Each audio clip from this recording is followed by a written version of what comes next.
사랑은요, 가장 큰 즐거움입니다. 우리가 살아가는 인생 동안에 가장 큰 즐거움이 있다면 그건 사랑일 거예요. 이제 조금 있으면 우리 교회에도 이제 결혼식이 하나 준비되어 있습니다. 결혼이 왜 그렇게 행복하고, 결혼이 왜 그렇게 축하를 받아야 하고, 결혼이 왜 그렇게 아름다운가? 사랑의 결정체이기 때문에 그래요. 저는 사랑하는 것은 마음의 잔치를 누리는 것이다, 그렇게 또 표현을 하고 싶습니다. 사랑하면서 슬퍼하는 사람 있나요? 간혹 보면 사랑하면서 슬퍼하는 사람도 있더라고요. 근데 저는 그건 뭔가 사랑을 제대로 못하고 있거나 사랑을 잘 모르기 때문에 그런 게 아닐까. 가장 큰 즐거움을 안겨주는 사랑이 여러분들 안에서 풍성하시기를 주님의 이름으로 축원드립니다. 여러분, 우리 신앙생활은요, 사랑하는 것이지만 또 한편으로 우리의 신앙은 경건한 것입니다. 경건한 것. 경건은 깨끗하고 정직하며 변함이 없는 거거든요. 하나님을 향한 사랑이 그렇게 한결같아야 되고, 하나님을 향한 열정이 또 변함이 없어야 합니다. 어떤 상황에서도 하나님을 믿고 하나님을 따르고 하나님을 섬기는 것, 여러분, 그것이 바로 경건이라고 하는 거예요. 하지만 이 경건을 너무 무겁고 차갑고 지나치게 진중해서 인간미가 없는 것으로 우리가 잘못 이해하면 안 돼요. 무게를 막 잡고 주여 주여 하고 그런 모습이 경건이 아니다라고 하는 겁니다. 왜냐하면 경건은 그냥 겉으로 보여지는 것만을 경건으로 말하고 있지 않기 때문이에요. 예수님께서 계시던 그 시대에 서기관과 바리새인들을 향해서 예수님께서 얼마나 혹독하게 말씀하셨는지 몰라요. 여러분, 이 서기관과 바리새인들이 정말 진중하고 얼마나 무겁고 또 거룩해 보였나요? 하루에 3번씩 기도하고 많은 사람들이 보는 데서 큰 소리로 기도를 합니다.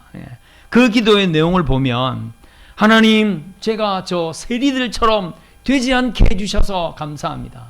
하나님, 제가 저 불의한 자들처럼 되지 않게 해주셔서 감사합니다. 여러분, 이렇게 그들이 기도했다는 사실이에요. 여러분, 이러한 기도가 하나님의 마음에 기뻐하심이 될까요? 그래서 예수님은 그러한 자들을 뭐라고까지 말씀하십니까? 독사의 자식들아, 이렇게까지도 말씀하셨어요. 회칠한 무덤이라고 말씀하셨고, 제자들에게는 누룩을 조심해야 된다. 그 바리새인들의 누룩을 조심해야 한다. 그냥 행위로만, 겉으로 보여지는 것만 잔뜩 부풀려져 있는 그 경건은 진짜 경건이 아니다, 예수님께서 분명하게 말씀해 주셨어요. 드러나는 것으로 경건을 표현하려고 하면 이러한 부작용이 반드시 일어난다는 거죠. 참 경건은 우리의 내면이 거듭나고 하나님의 은혜를 알고, 그 하나님의 은혜가 오늘 우리 장로님이 기도해 주셨던 것처럼 우리의 매 순간에 매 삶 속에 감사로 드려지는 것, 여러분, 이것이 진정한 경건이에요. 어떻게 하면 이 사랑을 더 나누어 줄 수 있을까? 어떻게 하면 더 잘 섬겨서 하나님을 기쁘시게 할까? 어떻게 하면 주님이 주신 이 사명을 더 잘 감당할까? 이 마음으로 살아가는 것, 여러분, 이것이 진정한 경건이라고 하는 거예요. 지난주 수요일 예배에 노아에 대해서 우리가 살펴봤거든요. 노아는 의롭고 당대의 완전한 자였어요. 그런데 노아가 방주를 짓는 동안에 사람들이 방주를 다 지은 뒤에도 그랬겠지만 아무도 그 방주에 대해서 노아에게 물어보지 않았어요. 그렇게 의롭고 그렇게 경건하고 그렇게 완전한 삶을 살았던 노아에게 어느 한 사람이라도 나와서 방주를 왜 지어? 아, 그래? 그러면 우리도 방주에 들어가야 되겠네. 그런 사람이 단 하나도 없었다는 이야기예요. 여러분, 이걸 노골적으로 좀 표현하면 노아의 영향력이 제로였다는 사실입니다. 그렇게 의롭고 완전한데도 왜 아무도 그를 따르지 않았을까요? 왜 아무도 그 사람의 그 거룩함을, 그 경건함의 영향을 받지 않았을까 하는 겁니다. 우리는 경건하면 그게 뭐 대단히 영향력을 끼쳐서 막 수많은 사람들을 이끌고 수많은 사람들을 변화시키는 그러한 것으로 또 우리의 경건을 잘못 이해할 수도 있다는 사실이죠. 하나님은 그 당시에 모든 사람들의 생각 자체가 악해서, 수요 예배 때도 그런 말씀을 드렸어요. 인간은 영과 그리고 혼과 육으로 이루어졌거든요. 물론 이제 헬라인들이 뭔가를 분석하기 좋아하는 헬라인들이 신약 성경에 인간을 그렇게 영과 육과 혼으로 분리를 해요. 근데 저는 그거 틀렸다고 보지 않습니다. 우리는 하나님께서 불어넣어 주신 생명의 근원인 영이 있잖아요. 그리고 또 우리는 육체를 가지고 삽니다. 그런데 이 영과 육을 이어주는 것이 있는데 그게 바로 우리의 혼입니다. 우리의 정신이고 우리의 마음이고 우리의 생각인 거죠. 노아의 때에 하나님이 보시니까 사람들의 생각이 약했다 그랬어요. 생각이 약했다. 생각이 약하니까 그 육체의 삶이 더 이상 영적인 삶을 살 수 있는 가능성이 없어져 버린 거예요. 그래서 하나님께서 노아의 홍수로 심판을 하셨다는 사실이죠. 그러한 사람들이 생각 자체가 악한 사람들이 영으로 온전하고 영으로 의로운 그 노아에게 영향을 받겠느냐 하는 겁니다. 안타까운 일이 아닐 수가 없어요. 예. 여러분 아무도 안 알아주고 아무도 안 따라주지만 그럼에도 불구하고 하나님을 바라보는 것, 하나님을 기쁘시게 하기 위한 그 삶을 끝까지 붙들고 있는 것. 여러분 이게 경건이에요. 예. 성경에 노아가 의롭고 완전했다 그랬지 노아의 아내가, 노아의 아들들이, 노아의 며느리들이 의롭고 완전했다고 기록하고 있지는 않아요. 그러나 노아 한 사람이 의로우니까 그의 가족들을 하나님께서 들어서 쓰셨다는 사실이에요. 그나마 가장 노아의 의로움에 영향을 받았던 이들은 결국 가족들이었다는 사실이죠. 그래서 그 영향으로 새로운 세상을 하나님께서 시작하셨다는 것을 우리가 노아의 홍수의 사건을 통해서 볼 수 있습니다. 그 노아의 경건이, 그 경건의 영향력이 이제 온 세상에 퍼지기를 하나님께서 원하셨다는 거죠. 경건한 자가 되기를 원한다면 경건의 원천인 주님과 늘 동행해야 합니다. 우리의 경건은 주님으로부터 오는 거잖아요. 주님과 함께 하는 것이 얼마나 즐거운 일인지를 우리가 경험해야 하고 느끼고 누리고 또 그렇게 살아야 합니다. 그것이 인격적으로 주님과 동행하는 삶을 이야기하는 것이고 체험적인 삶을 이야기하는 것이고 하나님의 말씀을 삶에 적용하고 사는 그런 경건한 자의 삶이 되는 거지요. 오늘 우리가 읽는 본문에는요, 요한의 제자들이 등장해요. 이 요한은 세례 요한입니다. 세례 요한. 세례 요한이 아직 옥에 갇히기 전에, 그리고 예수님은 이미 세례 요한에게 세례를 받고 세례 요한으로부터 보라, 사상제를 지고 가는 어린 양이로다. 그렇게 예수님이 지금 자기가 기다렸던, 자기가 예비했던 그 메시아라는 것을 모든 군중에게 선언했다는 거죠. 그래서 예수님의 제자들 가운데 베드로, 야고보, 안드레, 요한 이 네 명의 제자는 다 세례 요한의 제자였어요. 그런데 그 순간에 다 예수님의 제자가 된 거예요. 예수님의 제자가 됐습니다. 그런데 아직도 여전히 세례 요한은 사역을 하고 있는 가운데 있었고요. 그리고 예수님께서 오늘 본문에 보니까 세례를 베푸는 것을 예수님의 제자들이 본 거죠. 이 세례 요한의 제자들이 본 겁니다. 그리고 세례 요한에게 가서 이야기를 하는 거죠. 이제 요한복음 3장에 있는 이야기예요. 예수님이 세례를 베푸는 걸 보고 세례 요한의 제자들이 그 선생 세례 요한에게 가서 아니 당신이 세례를 준 그 사람, 당신에게 세례를 받은 그 사람이 지금 막 사람들에게 세례를 주고 있습니다. 이러다가 우리에게 세례를 받으러 오는 사람은 없어지겠습니다. 이런 뉘앙스로 세례 요한에게 제자들이 이야기를 한 거죠. 그때 요한복음 3장 27절 30절에 세례 요한이 한 이야기가 있습니다. 요한이 대답하여 이르되 만일 하늘에서 주신 바 아니면 사람이 아무것도 받을 수 없느니라. 내가 말한 바 나는 그리스도가 아니요 그의 앞에 보내심을 받은 자라고 한 것을 증언할 자는 너희다. 나는 그리스도가 아니라는 것을 사람들에게 너희들이 알려야 된다. 그 이야기죠. 그리고 신부를 취하는 자는 신랑이나 서서 신랑의 음성을 듣는 친구가 크게 기뻐하느니 나는 이러한 기쁨으로 충만하다.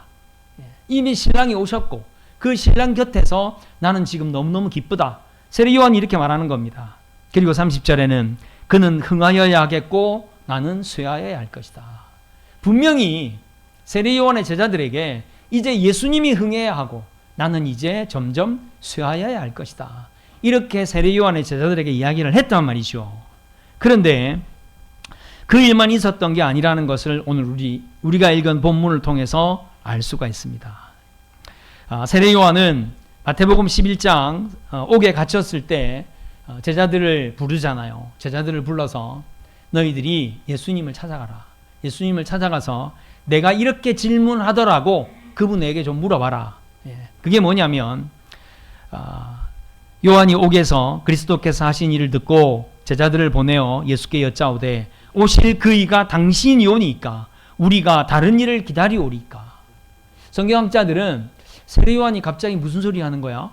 분명히 세상 죄를 지고 가는 어린 양이다라고 했고 분명히 나는 그리스도가 아니라고 자기가 이야기를 했고 이제 오실 분이 신랑이 오셔서 나는 너무 기쁘다고 했는데 갑자기 옥에 갇히니까 생각이 이상해졌나? 왜 제자들에게 예수님에게 가서 당신이 그리스도가 맞습니까? 라고 물어보라고 했다는 거죠. 저는 세례 요한의 예수님을 향한 고백이 바뀌었다고 생각하지 않아요. 이 제자들이 아직도 예수님을 따르지 않고 있는 거예요. 아직도 예수님을 그리스도로 고백하지 않고 있는 거예요. 그래서 세례 요한은 제자들을 예수님에게로 보내서 너희들이 직접 들으라. 그분이 그리스도시라고 하는 사실을 너희들이 직접 보고 가서 만나고 깨닫고 그분을 이제 주님으로 모셔라. 그러한 의도로 제자들을 옥에 갇힌 세례 요한이 예수님에게로 보냈다는 사실이죠. 자, 세례 요한의 제자들은 사실은 그 시대에 가장 존경받는 자들이었고요. 또 가장 경건한 삶을 살았던 자들이라고 할 수 있어요. 그런데 예수님의 등장으로 인해서 그들이 가지고 있었던 이 경건에 대한 자부심이 지금 흔들리고 있는 거죠. 인간의 생각들이 그들 안에 들어오면서 그들의 경건이 흔들리고 있는 거죠. 저는 오늘 세례 요한의 제자들이 예수님을 향해서 했던 이 질문, 예수님을 향해 했던 이 약간의 불만 섞인 이 이야기를 통해서 예수님은 경건을 무엇이라고 말씀하셨고 또 우리가 이 경건을 왜 이렇게 강력하게 지켜내어야 하는지 그걸 여러분들과 함께 말씀을 통해서 살펴보려고 합니다.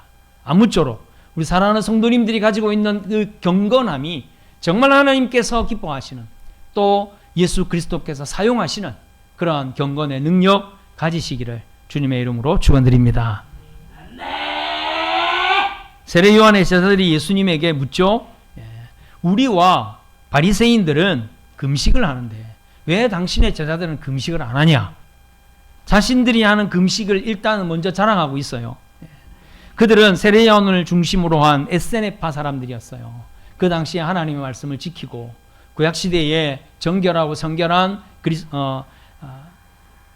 경건한 삶을 지켜내는 자들의 그런 무리들이었어요. 성경에는 뭐 에세네파라고는 나와 있진 않아요.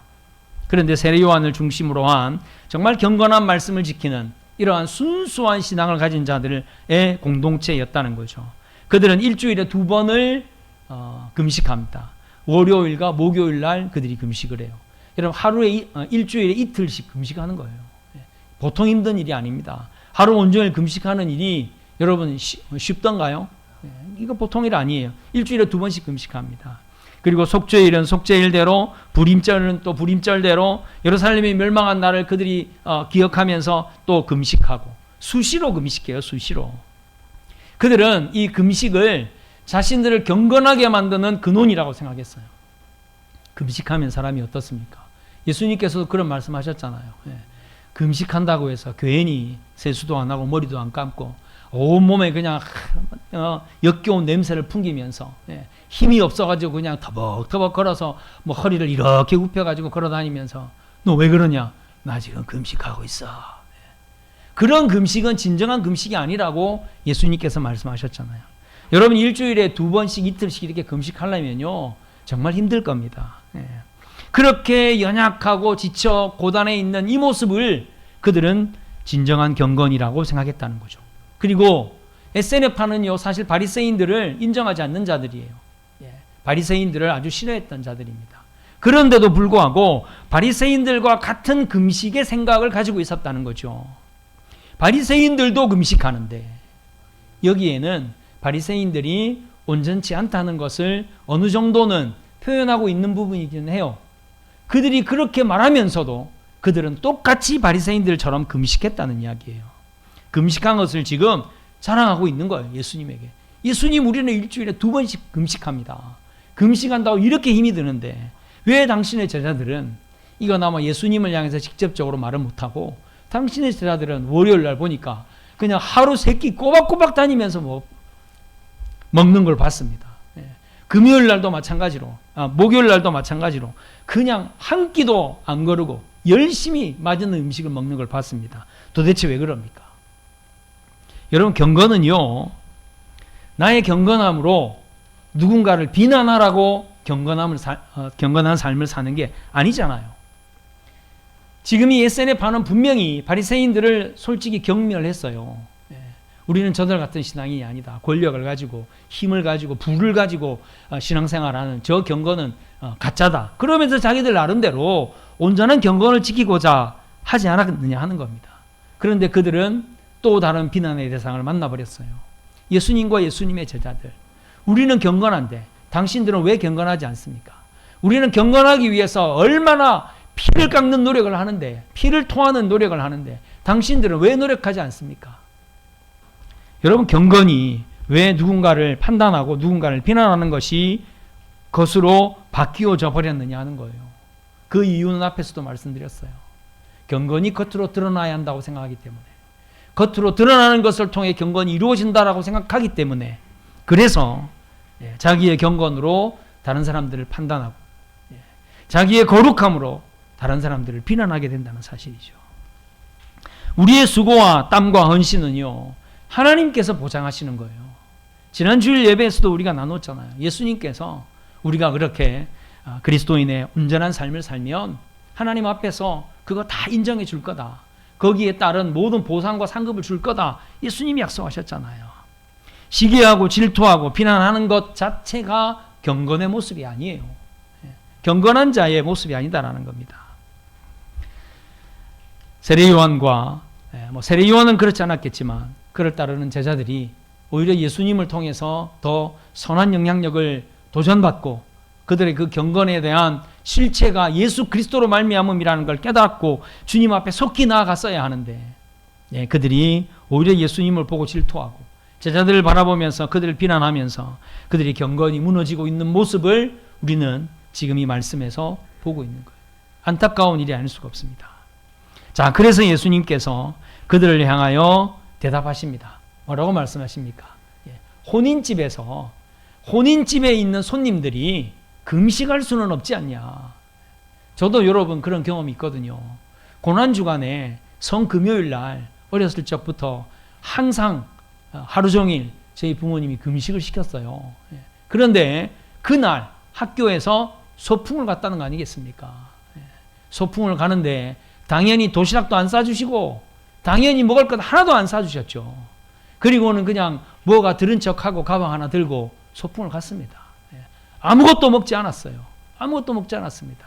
버스를 타고 갔다가 이제 무사히 잘 마치고 돌아오는 길에 친구가 그냥 아무 생각 없이 비스켓 하나를 건넸어요. 그 비스켓 하나를 저도 모르게 입에 넣은 거 아니겠습니까? 입에 넣고 나니 아차 싶은 거죠. 오늘 성금요일인데 금식해야지. 먹으면 안 되는데. 그리고는요, 그걸 입에 물고 있었어요. 차가 끝까지 도착하는 그때까지. 여러분, 과자 하나를, 크래커 하나를 입에 물고, 버스를 한 대여섯 정거장 가면, 여러분, 입안이 어떻게 되겠어요? 계속 침은 나오죠. 그게 아주 불어서 터지려고 했어요. 저는 여하튼 잘 견뎌냈습니다, 그날. 그리고는 버스에 내려서 그걸 하수구에다가 뱉었거든요. 저는 그렇게 신앙훈련을 받았는데, 저는 지금 같으면 꼭 그랬을까? 지금 같으면 그랬을까? 전 생각이 사실은 조금 달라지기는 했어요. 모든 아이들이 다 맛있는 도시락을 열고 밥을 먹고 있는데 너는 오늘 금식해야 되니까 먹지 마. 저는 그랬을까? 저는 솔직히 여러분들이 그걸 또 반대하실 수도 있겠지만 예수님께서 지금 그들을 향하여 하신 말씀이 뭐예요?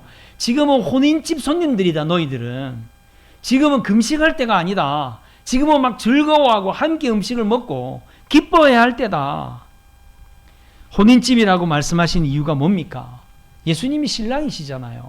인류를 구원하기 위해 신랑 되신 예수께서 지금 이 땅에 그들과 함께 계시잖아요. 주님과 함께 하는 것이 얼마나 기쁜 일인지, 얼마나 즐거운 일인지 그들이 경험해야 한다는 사실입니다.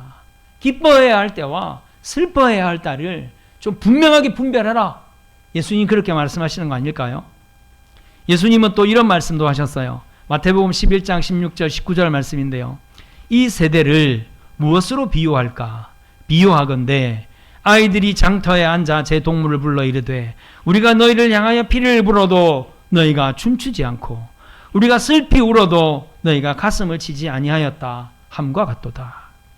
요한이 와서 먹지 않고 마시지도 아니하며, 요한이 열심히 금식했다는 이야기예요. 세례 요한이.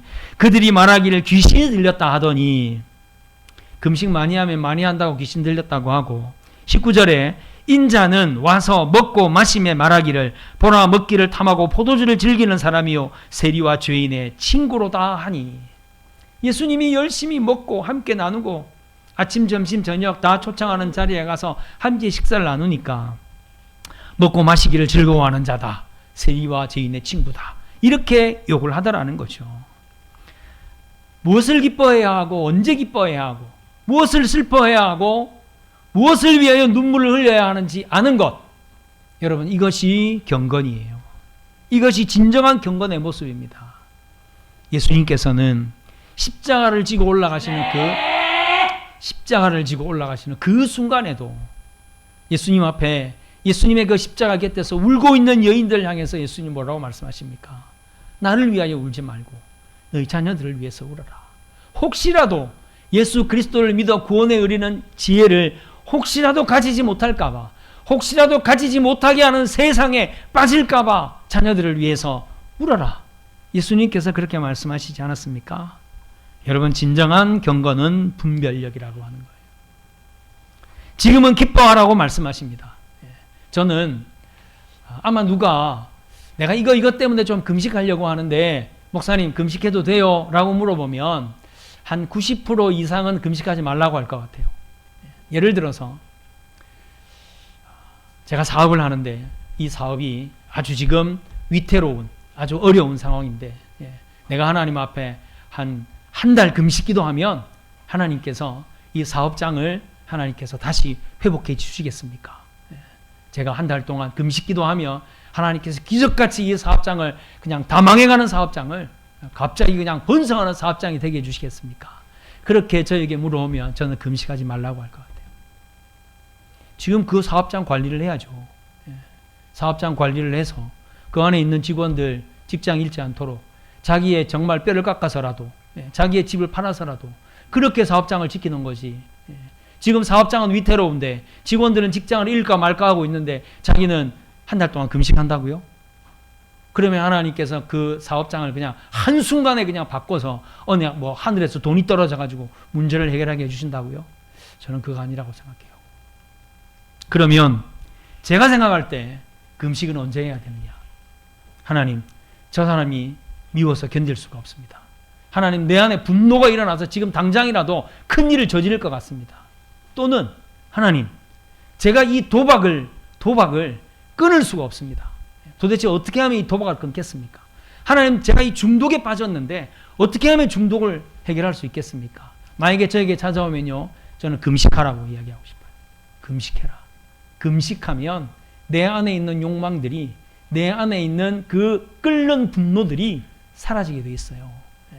금식을 하면요, 내 안에 있는 그 중독을, 나를 중독시켜서 나를 망하게 만드는 그 악한 사단의 세력이 약화되게 돼 있습니다.